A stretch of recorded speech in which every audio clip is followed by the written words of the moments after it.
সবাই না হলেও বেশ কিছু মানুষ পরিচিত আছেন। ফাতেমা নামে একটি নাম। এই মেয়েটি আমার আম্মার সাথে জেলেও ছিলেন। একটি নাম ফাতেমা। এই নামটি শুনলেই অনেকের চোখে ভেসে ওঠে এক নিবেদিত প্রাণ নারীর ছবি, যিনি দীর্ঘ বছর ধরে কারাগারে কাটিয়েছেন, যিনি অসুস্থ মায়ের পাশে অক্লান্ত সেবা করে গেছেন। ফাতেমা আজ শুধু একজন ব্যক্তি নন, তিনি অনেক পরিবারের কাছে আস্থার প্রতীক হয়ে উঠেছেন। কিন্তু সেই ফাতেমার সংযোগ ছাড়া যদি একটি নবজাতকের জীবন ঝুঁকির মুখে পড়ে, তাহলে দেশের স্বাস্থ্য ব্যবস্থার চিত্রটি কতটা করুণ তা ভাবলে বুকের ভেতরটা কেঁপে ওঠে। দুদিন আগে বরিশালের এক প্রসূতি মায়ের জটিলতা দেখা দেয়। গর্ভাবস্থার শেষ পর্যায়ে হঠাৎ করে দেখা দেয় নানা জটিলতা। পরিবারের লোকজন দ্রুত তাকে বরিশাল শেরি বাংলা মেডিকেল কলেজ হাসপাতালে নিয়ে যান। সেখানে চিকিৎসকরা জানান, নবজাতকের অবস্থা আশঙ্কাজনক, ইনকিউবেটরের প্রয়োজন। কিন্তু হাসপাতালে সেই জীবনদায়ী যন্ত্রের সংখ্যা অপ্রতুল। শুধু তাই নয়, মৌলিক কিছু সেবা যা স্থানীয় পর্যায়ে দেওয়া সম্ভব তাও যথাযথভাবে প্রদান করা হয়নি বলে অভিযোগ উঠেছে। চিকিৎসকরা তাৎক্ষণিকভাবে রোগীকে ঢাকায় রেফার করে দেন। সামান্য বেসিক জিনিসগুলো যদি সেখানে দেওয়া যেত, হয়তো ঢাকায় পাঠানোর প্রয়োজনে পড়তো না। ঘটনার বর্ণনা দিতে গিয়ে কণ্ঠে হতাশা মিশিয়ে বলেন প্রধানমন্ত্রী তারেক রহমান। তার স্ত্রী জোবাইদা রহমান ফাতেমার সঙ্গে যোগাযোগ করে বিষয়টি জানতে পারেন। ফাতেমা, যিনি দীর্ঘদিন ধরে তাদের পরিবারের একজন অবিচ্ছেদ্য সদস্য হয়ে উঠেছেন, তাৎক্ষণিকভাবে কয়েকজনের সঙ্গে কথা বলেন। ফলে সেই প্রসূতি মা ও তার নবজাতক শিশুটি দ্রুত বেটার চিকিৎসা পান। শিশুটির জন্মগ্রহণ করেছে অসুস্থ অবস্থায় হলেও এবং ঢাকায় আনার প্রয়োজন পড়েনি। কিন্তু ঘটনা এখানেই শেষ নয়। ফাতেমার সেই আত্মীয়তার সুবাদে শুধু একটি শিশু নয়, আরো অনেক শিশুর ভাগ্য বদলে যায়। খবরটি মন্ত্রী পর্যায়ে পৌঁছায়। স্বরাষ্ট্রমন্ত্রী সহ সংশ্লিষ্ট কর্তৃপক্ষের হস্তক্ষেপে বরিশাল হাসপাতালে দ্রুত একটি ইনকিউবেটর বা সম্পর্কিত যন্ত্রপাতি পাঠানো হয়। ফলে সেদিন থেকে আরো অনেক নবজাতক সেই জীবন রক্ষাকারী সুবিধা পাওয়ার সুযোগ পাচ্ছে। একজনের সংযোগ দিয়ে যেখানে এতগুলো শিশুর জীবন বেঁচে যায়, সেখানে প্রশ্ন ওঠে, যাদের কোনো ফাতেমা নেই, কোনো মন্ত্রীর সুপারিশ নেই, তাদের ভাগ্য কি? এই ঘটনা শুধু একটি বিচ্ছিন্ন ঘটনা নয়। বাংলাদেশের গ্রামীণ ও জেলা পর্যায়ের হাসপাতালগুলোতে নবজাতকদের জন্য মৌলিক সেবার অভাব দীর্ঘদিনের। প্রিম্যাচিউর বাচ্চা, জন্মকালীন জটিলতা, অক্সিজেনের অভাব, এসব কারণে প্রতি বছর হাজার হাজার শিশু অকালে প্রাণ হারায়। অনেক ক্ষেত্রে স্থানীয় হাসপাতালে সামান্য যত্ন ও যন্ত্রপাতি থাকলেই এসব মৃত্যু এড়ানো যেত।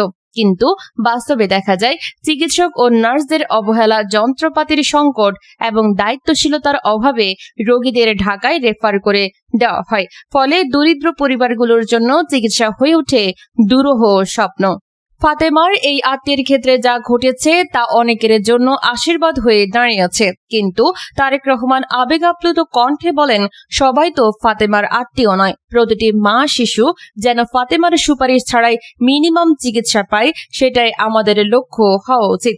তিনি আরো বলেন, দায়িত্বপ্রাপ্তদের যদি একটু বেশি যত্নশীল ও সতর্ক হতেন, তাহলে অনেক জটিলতা এড়ানো যেত।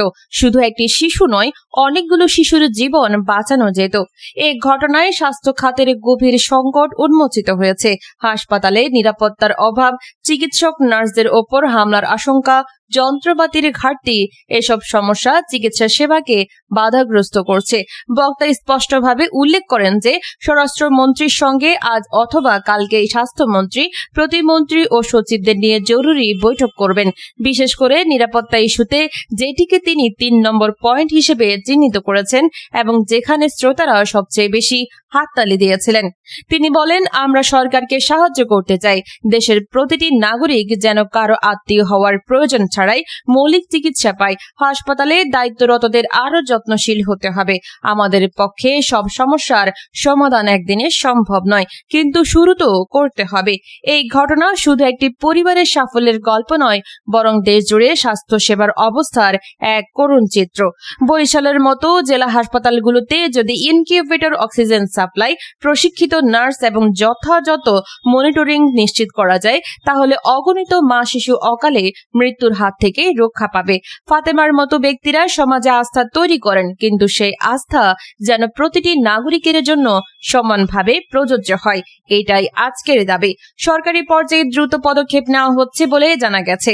স্বাস্থ্যমন্ত্রী ইতোমধ্যে হাসপাতালে সরাসরি মনিটরিং এর নির্দেশ দিয়েছেন।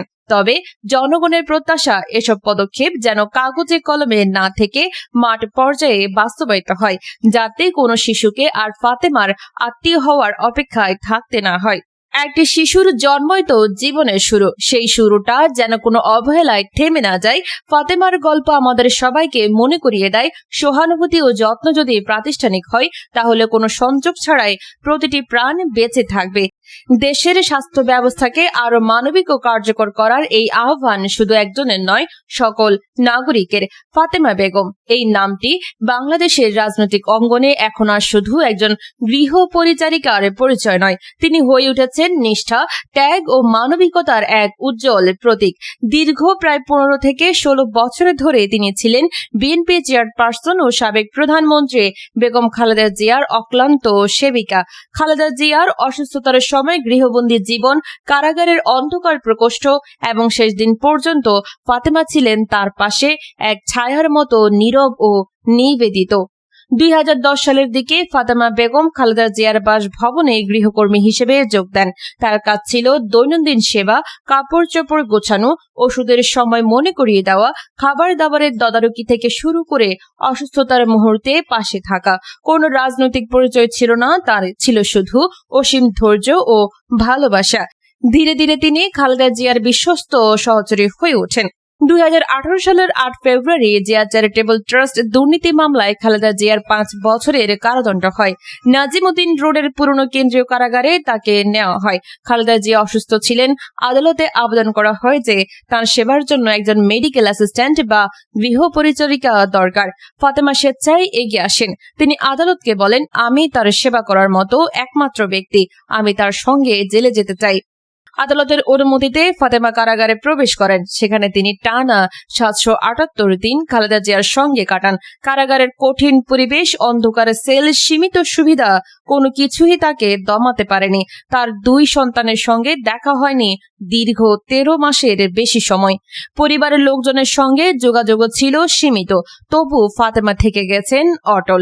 খালেদা জিয়া যখন কারাগার থেকে বেরিয়ে গৃহবন্দী জীবন কাটান এবং পরে এভার কেয়ার হাসপাতালের চিকিৎসাধীন ছিলেন, ফাতেমা সেখানেও ছিলেন।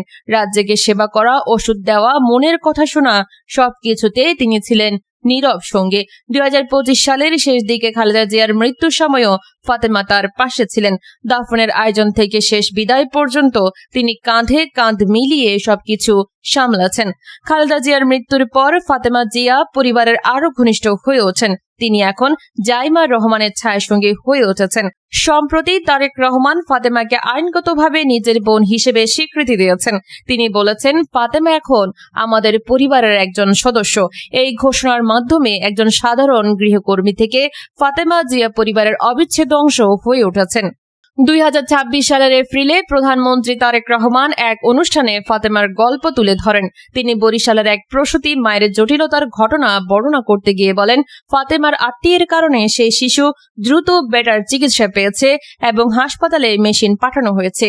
কিন্তু তিনি আবেগ আপ্লুত হয়ে যোগ করেন, সবাই তো ফাতেমার আত্মীয় নয়, প্রতিটি নাগরিক যেন সংযোগ ছাড়াই মিনিমাম চিকিৎসা পায়। এই ঘটনা ফাতেমার জীবনীকে নতুন করে আলোচনায় এনেছে। তার ত্যাগের গল্প দেখিয়ে মানুষ বলছেন, রাজনীতির বাইরেও মানবিকতা কিভাবে একজনকে ইতিহাসের পাতায় স্থান করে দিতে পারে। ফাতেমা বেগমের জীবন কোনো রাজনৈতিক নেত্রীর গল্প নয়, বরং এক সাধারণ নারীর অসাধারণ নিষ্ঠার গল্প। তিনি প্রমাণ করেছেন যে সেবা ও ভালোবাসা যদি নিঃস্বার্থ হয়, তাহলে তা রাজনৈতিক সীমানা পেরিয়ে পরিবারের অংশ হয়ে উঠতে পারে। আজও তার 2 সন্তানের মায়ের এই ত্যাগ নিয়ে গর্ব করে।